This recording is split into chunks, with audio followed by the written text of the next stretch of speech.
शिरोविरेचन के अयोग्य रोगी और उनमें शिरोविरेचन ना देने के कारण क्या है, क्यों क्या हो जाएगा उनको अगर दे देंगे तो अजीर्ण या भुक्त भक्त, अगर किसी ने तुरंत खाना खाया या खाने का पाचन नहीं हुआ तो इस कंडीशन में उनका कफ पहले से एलिवेटेड है, अगर कफ जाता है तो काश, श्वास, वमन और प्रतिशाय हो जाएगा। पीत, स्नेह, मद्य और तोय, अगर पानी पिया है, दारू पी है या फिर स्नेह पान किया है तो क्या होगा, या करने की इच्छा रखते हैं तो मुख से, नासा से तो श्राव हो जाएगा, और नेत्र से या तो उसमें कीचड़ की वृद्धि हो जाएगी या तिमिर रोग हो जाएगा, और इसके साथ में शिरो रोग उत्पन्न हो जाएगा। शिरो रोग तो नहीं भी याद रखोगे चलेगा। स्नात शिरा, मतलब सिर से स्नान करेंगे तो क्या हो जाएगा, सर से स्नान करने से प्रतिशाय मतलब कि कोल्ड हो जाएगा। ठंड में अगर हेयर वॉश करते हैं तो कोल्ड हो जाता है। भूख लगी है तो वात का प्रकोप हो जाएगा, भूख में होते ही है। तृष्णा में प्यास की वृद्धि हो जाएगी या मुंह सूख जाएगा और ज्यादा। श्रम, मत, मूर्छा, इनमें वही होगा जो निरुपष्टि देने से होता है, मतलब या तो मानसिक विकार उत्पन्न हो जाएंगे, बस मानसिक विकार ही उत्पन्न हो जाते हैं, तो ये याद रखना है। फिर आता है किसी को मारा क्या है, शस्त्र से या डंडे से, तो क्या हो जाएगा, उनको और ज्यादा वेदना होने लगेगी। नॉर्मल है, नहीं पूछेंगे।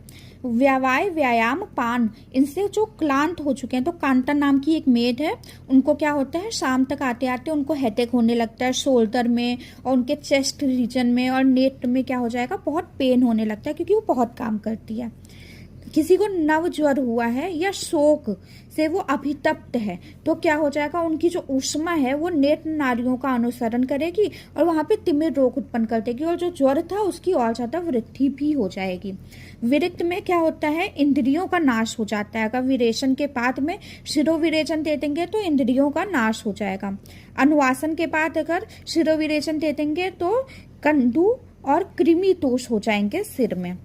गर्भिणी में देंगे तो कान, कुरी, पक्षहत, पीठ, सर्पीय हो जाएगा। बहुत इंपॉर्टेंट है, एक्सपेक्टेड है कि ये क्वेश्चन आ सकता है।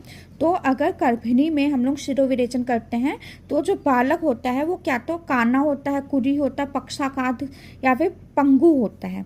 नव प्रतिशय में क्या कर देंगे, अगर मान लो किसी को पहले से कोल्ड हुआ है, अभी अभी हुआ है और उसमें हम लोगों ने शिरोविरेचन कर दिया तो उसके स्रोत जो हैं उनमें विकार हो जाएगा। फिर आता है अनृतो या दुर्दिनों, मतलब ऐसे समय पे जहाँ नहीं करना चाहिए, मतलब कि शीतकाल में, या फिर जब बादल है आकाश में तब मान लो कर दिया तो क्या हो जाएगा, पूती नस से हो जाएगा। ये याद रखना, पूती नस से हो जाएगा। और शिरो रोग तो नॉर्मल है, पूती नस से कैच कर लोगे तुम लोग, है ना। तो ये याद रखेंगे और इसी के साथ हमारा ये टॉपिक खत्म होता है। और वीडियो चाहिए तो प्लीज कमेंट्स में बताइएगा। तब तक के लिए बाय।